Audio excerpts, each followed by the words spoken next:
अंत भला तो सब भला। रोली की शादी उसके माँ बाप एक आलसी लड़के से करा देते हैं। चलो, रोली की शादी हुई और हमने गंगा नहाई। और क्या, बेटियां तो होती ही है बोझ। हाँ, पर अब क्या चिंता, उतार तो दिया बोझ तुमने, अब वो लोग समझे। ससुराल में रोली का पति कहता है, देखो, मैं कोई काम नहीं करता, ये बात तुम्हारे मम्मी पापा को बता दी थी मैंने। अब जो किराया आता है दुकान का, उसी से घर का गुजारा करना है। कभी भूल से भी कोशिश ना करना किसी चीज की डिमांड की। क्या मम्मी पापा को पता था कि आप कोई काम नहीं करते? और क्या, बड़ा अच्छे से पता था। उन लोगों को तो तुम बोझ लगती थी, बोल रहे थे कि बस शादी कर लो और कोई मतलब नहीं है। रोली को यह सुनकर बहुत गुस्सा आता है, लेकिन करती भी तो क्या, क्योंकि वो जानती थी कि उसके माता पिता ऐसे ही हैं। जैसे तैसे रोली दिन काट रही थी। रोली को एक प्यारी सी बेटी होती है। धीरे धीरे वो बड़ी होती है और उसके साथ उसकी जरूरतें भी बढ़ती जाती है। सुनिए जी, अब तो सिन्नी बड़ी हो रही है, उसका स्कूल में दाखिला कराना है। मैंने अब तक तो जैसे तैसे समय काट लिया, लेकिन मैं बच्चे की परवरिश में कोई कमी नहीं रखूंगी। अरे क्या है यार, अब तो लगता है कोई ना कोई काम ढूंढना ही पड़ेगा। अब पति रोज काम की तलाश में जाता और बिना किसी काम के वापस आ जाता। रोली समझ जाती है कि पति के अंदर अब काम करने की क्षमता नहीं है। वो बेटी को उच्च शिक्षा देने के लिए कुछ करना चाहती थी, लेकिन करती तो क्या करती। एक दिन रोली की सहेली कहती है, रोली, मेरी कोई औलाद नहीं है। अगर तू मेरी औलाद को जन्म दे तो मैं तुझे तेरे मुंह मांगे पैसे दूंगी। अरे, तेरी औलाद को मैं कैसे जन्म दे सकती हूं? सरोगेसी से। बच्चा मेरा और वैभव का ही होगा, लेकिन कोख तेरी होगी। ये संभव है रोली। रोली कुछ सोचकर कहती है, मुझे मंजूर है, लेकिन मैं इसका 2 लाख रुपया लूंगी। अरे कोई बात नहीं, मुझे मंजूर है। रोली खुश हो जाती है कि एक बच्चा पैदा करने का उसे 2 लाख रुपया मिलेगा। वो घर आकर पति को बताती है, वो भी खुश हो जाता है। अब क्या था, डॉक्टर के पास जाकर सहेली का बच्चा रोली की कोख में पलने लगता है। मुझे 20,000 चाहिए मेरे बेटी के एडमिशन के लिए। हाँ हाँ ठीक है, मैं उसके एडमिशन से लेकर सारे खर्चे उसके अकाउंट में डाल रही हूं। रोली की बेटी का एडमिशन हो जाता है। रोली को लगता है कि वो अब सब कुछ ठीक कर देगी। दिन और महीने आगे बढ़ते हैं।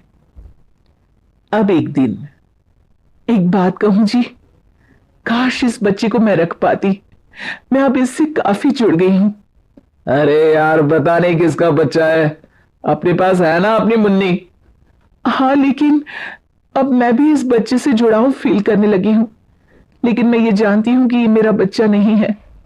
दोनों की जिंदगी ठीक चल रही थी, लेकिन कहते ना कि सुख का पल ज्यादा लंबा नहीं होता। एक दिन रोली की सहेली का फोन आता है। रोली, मुझे अब ये बच्चा नहीं चाहिए, मैं अपने पति को छोड़ रही हूं। अरे लेकिन मुझे पैसों की जरूरत है, बच्चा तुम्हारा है, मैं क्या करूंगी? सहेली बिना कुछ बोले फोन काट देती है, फोन स्विच ऑफ कर देती है। लेकिन रोली के जीवन का तूफान यही नहीं रुकता। रोली, मैं इतना भार नहीं उठा सकता। आज पढ़ाई का पैसा मांग रही हो, कल को शादी, कॉलेज और पता नहीं क्या क्या। मैं तुम्हें छोड़ रहा हूं, अपनी बच्ची उठाओ और निकलो इस घर से। अरे पर मैं कर तो रही हूं ना बच्चे के लिए काम, आप आराम से रहिए ना। क्या काम कर रही हो, देख रहा हूं मैं। ये छोटा शहर है, यहां लोगों को बात बनाते वक्त नहीं लगता। तो मैं क्या करूं? ज्यादा पढ़ी लिखी नहीं हूं, कैसे घर के खर्चे चलाऊं? और आप तो काम करना ही नहीं चाहते। हाँ, ना चाहता हूं और ना ही करूंगा। रोली को पति की बात पर काफी गुस्सा आ जाता है। ठीक है, अगर मेरे जीवन में संघर्ष ही लिखा है तो वही सही। इस वक्त पति होने के नाते आपको मेरा साथ देना चाहिए था, लेकिन नहीं, आपने तो इस हाल में मुझे घर से बाहर निकालने की बात कह डाली। देखो, ये सारी फालतू की बातों के लिए वक्त नहीं है मेरे पास।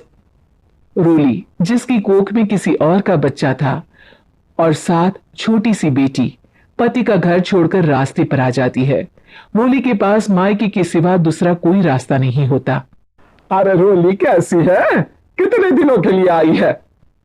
हमेशा के लिए माँ। वो माँ को सारी बात बता देती है। ओए लड़की, इतनी हिम्मत का काम कर लिया। अरे ना ना, यहां कोई जगह नहीं है। तुम तो अपना बोरिया बिस्तर उठाओ और निकलो यहां से। रोली के पास अब मायके का रास्ता भी नहीं बचता। वो चुपचाप बच्ची को लेकर जा रही थी कि उसे दर्द होता है और वो डॉक्टर के पास चली जाती है और फिर वहां वो एक प्यारे से बेटे को जन्म देती है। कितना प्यारा है, कितने अभागे हैं इसके माँ बाप जो इसके पैदा होने पर भी नहीं है। तभी वहां डॉक्टर आ जाती है। रोली, बच्चे के पिता तुमसे मिलना चाहते हैं।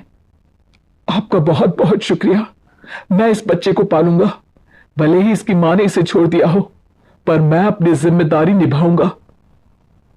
तो क्या आप मुझे इसके पैदा करने के लिए जिन पैसों की बात हुई थी वो भी देंगे? हाँ, और साथ ही आप चाहें तो मेरे घर में रहकर मेरे बच्चे की देखभाल भी कर सकती हैं।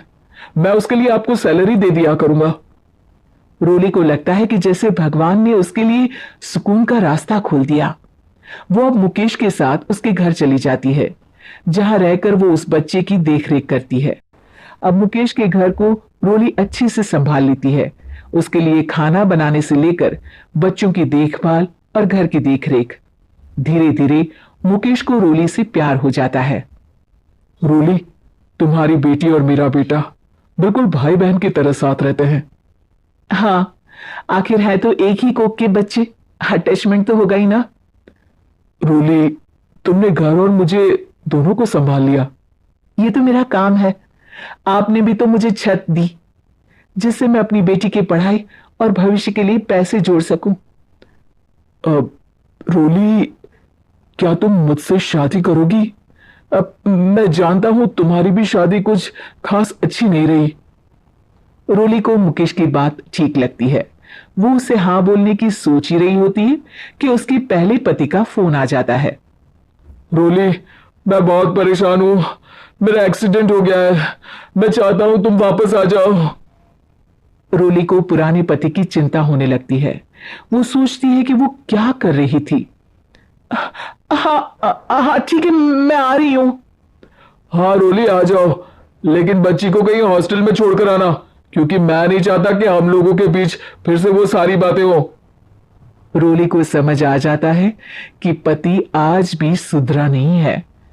वो पति के पास जाने से इनकार कर मुकेश को हाँ कर देती है।